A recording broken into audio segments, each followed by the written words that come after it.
This is Lady Boulay, and I hope you're having a wonderful day. Thank you for your support. Thank you for subscribing to the channel. Thank you for your thumbs up, for your comments, and thank you for sharing the videos. Thank you for all you do to support the channel.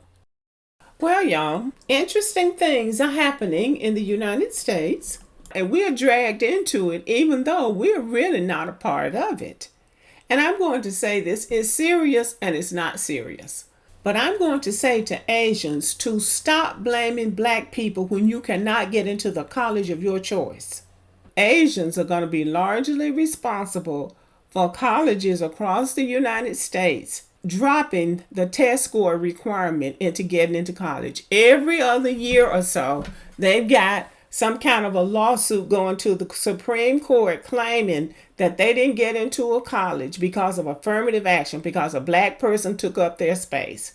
I personally will not be sad when they finally do away with every strap, every strand of affirmative action, because I am sick and tired of white people and Asians in particular blaming everything on affirmative action when black people are involved, when they can't compete, or when they're not selected for something. Black people were inventing and creating and building before they even came up with affirmative action. All these other people were in the background cooking rice and ironing shirts, and they seemed satisfied until black Americans started making progress. And then the Congress came up with a policy called affirmative action that is supposed to eliminate discrimination in jobs and in education. They put this in place supposedly for black people who have been shut out of employment and educational opportunities. But what we know is that white women have benefited from affirmative action more than anybody. But when these Asians get ready to go to court, they always claim that black people got something that they were supposed to have. So the minute that the country decided they were going to do something to correct what had happened to black people, then the Asians jumped in it. They found out that white people were going to use test scores to keep black people out. So America, I say white people, we're not talking about all white people, we're talking about the ones who make these decisions. They decided, well, the best way to keep black people out is to give an irrelevant test that nobody can pass or few people can pass without cheating. Now, this test was designed back in the 1920s. That was like a test to test. But they didn't start using that test until black students started going to school with white students after Brown v. Board of Education.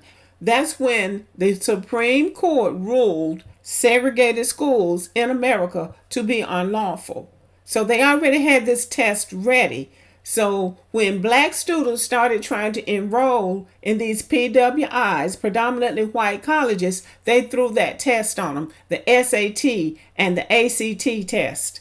Even then, the Educational Testing Service, the ones who create the test, have said over and over again that these tests don't measure anything meaningful, but they use them to discriminate against black people and say, you can't pass the test, so you can't get in Harvard or Yale or Princeton or Cornell or any other university that they didn't want us in.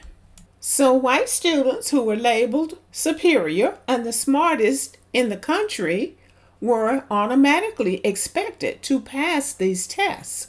But black students were labeled dumb and too stupid to pass the tests.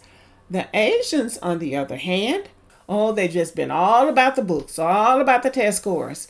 Well, somebody says they cheat too. I don't know. I've never seen it. I don't know. But they have been given honorary genius status by white people who measure them against black people, not against white people. So Asians know that whenever they gripe or complain, it has to be about black people, not about white people. But they did come up with affirmative action, which says that you have to give black people a chance, or you have to have some set-asides for black people, however that works. So black people have a small population in these Ivy League schools, and I want to make sure that we understand that some black students are outstanding academic students and can compete with anybody, white, Asian, or otherwise. But whenever an Asian does not get into the school of their choice, their go-to is to start complaining that a black person got in. Any black person, they don't even know what the black students' test scores are. They just assume, based on the stereotypes that white America has put in place, they just assume that a black student would be too stupid to pass a test to get into Harvard or whatever the school is. So white America has set them up by calling them model minorities. And what that means is they keep their heads down, they shut their mouths, and they don't challenge anything that the white power structure says or does, even to them. And so now they feel themselves in an elevated position against other minorities, including black people, especially black people. So they think they're supposed to get all of the slots that black students get in these elite colleges. And if they don't, they're going to run to the Supreme Court. Black people got my slot. The black people got my slot. Affirmative action. Affirmative action. They're always whining about not being able to get in college, and they always blame it on black people. Now, these conservative white groups are backing them and egging them on and pushing them up to do that for two reasons. Number one, to cause a division between black Americans and Asians, but also to keep the spotlight off the real problem, which is that who is really taking up those slots in those colleges are these white students who are legacies, whose daddies and granddaddies and great-great-granddaddies and great-great-great-granddaddies all the way back to the Mayflower went to those schools. And those students are going to get top priority. I don't care what Asians make on the test. So more than a third of the students in those elite institutions are legacies. And that is not going to change. And then they have international students. They have African Americans. They have Hispanics. They have students with unique kinds of talents. They might not be academically gifted, but they might be gifted in music or art, or they may have some other kind of specialty. And they want a diverse population in those schools. They don't want just Asians and white people in those schools. And they have made that clear. And when I said that the Asians are going to be responsible for these colleges doing away with these test scores, it's really true. Many of these Ivy League schools and these elite colleges have done away with these test requirements because they're not going to be dictated to by Asians about who they're going to admit into their colleges. This headline says, more than 80% of four-year colleges won't require standardized tests for fall 2023 admissions. So they've already set it off.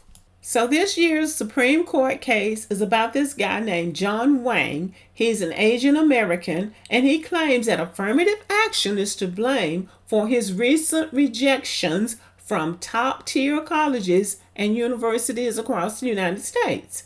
However, the law, which impacts admissions of at least one of those colleges, prevents racial preference when considering students. See, so the race didn't have anything to do with that. They just didn't want him. So this John Wang is 18 of Florida, and he told Fox News that he applied to MIT, Caltech, Princeton, Harvard, Carnegie Mellon, and University of California, Berkeley, but was rejected by each of them.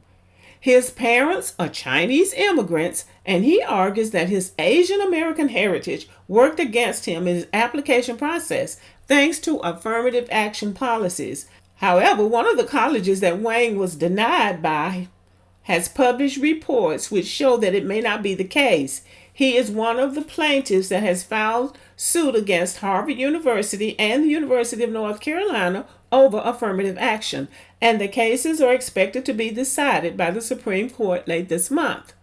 The Harvard and UNC cases have been separated into two separate decisions since one institution is public, the University of North Carolina, and one is private, which is Harvard. The University of North Carolina's case will consider whether the school was unwilling to adopt a race-neutral alternative to affirmative action.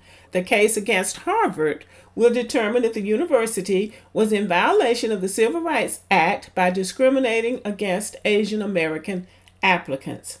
So the Supreme Court has already told the Asians that black students are not preventing them from getting into Harvard. And so I don't know, I'm not sure why they keep filing these lawsuits. But all they're going to do is make these people mad, and they're going to do what I said they're going to do. They're going to do away with the test scores. Now what? Now what are you going to fight with? And this argument that they need to make their admissions race neutral sounds like they're saying that they shouldn't let any black people in. They shouldn't consider race because now, for whatever reason, they think that black people are getting some special consideration because we're black. They're fighting a battle that they will ultimately lose, I believe. These colleges are going to make the decision about who they want in their schools, and all the Asians are going to do is make these people mad. They have 14% at Harvard. That is probably more than how they're represented in the society. So that's probably all they're going to get. And all they're going to end up doing is have these colleges making laws that will make it harder for them to get in and not easier, because test scores don't measure anything meaningful. At the end of the day, you have to go into those classes and do the work. And that's what should determine whether or not you are a good student or whether or not you should be there. Not on a test score that you likely cheated on, but what you actually do when you go into those classes. And back to this race neutral policy, what does that even mean? What does that even mean? So, as far as the University of North Carolina is concerned, they're not going to adopt a race neutral policy. He needs to look at who's on the University of North Carolina's football and basketball teams. Asians can't play no football and basketball. Those sports teams generate a lot of revenue for those schools. And I'll just throw this in too. Asians also can't sing and they can't dance. So black people add a lot of flavor to the school. Black people are well-rounded. We're not a one-trick pony. Black people can do all of it, including pass tests, graduate, and master any job that they take on. A few years ago, Harvard came out and basically said the Asians didn't have enough personality, so they're going to take the number that they take, but they're not going to take all of them because they want other people in their school besides Asians. America is not a race-neutral country, and they're not going to have a race-neutral admissions policy. And even if they did have race-neutral, that still doesn't mean they want him. 6 schools turned him down, so it must be something about him that they didn't want. Asians are banking everything on test scores. They don't look at the past of America, and they really don't look at what's going on in America now.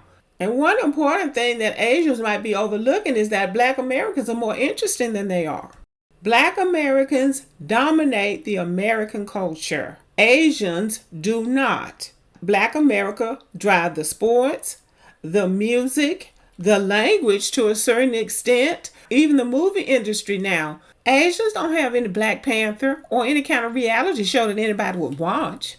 So nobody's going to look over Black Americans in the United States just to pick some Asians who made a certain score on a test that they might have cheated on. And keeping it a buck, if they really wanted to go after fairness and privilege, they would go after these legacies. These students are getting into these colleges without having to make anything on a test. They don't have to present a particular score on a test. They're walking in based on what their foreparents did, what somebody did in the past. So these Asians are not concerned about what's fair. They are being pushed up by these right-wing conservative groups who have always been against affirmative action, and they are using Asians to dismantle it. As far as I'm concerned, I can't wait until they dismantle all of it, because that is when Black people will get their wings and really start competing. These Asians have to stop blaming Black people when they can't get into college. These American colleges are called PWIs, predominantly white institutions, not predominantly Asian. And they don't want Asians taking up all the slots regardless of what they make on the test. And they need to stop blaming Black people because these colleges don't want to be dominated by Asians. Okay, y'all, thank you for listening. Let me know what you think about the video. Subscribe to the channel, give me a thumbs up, leave a comment, share the video, and as always, have a great day.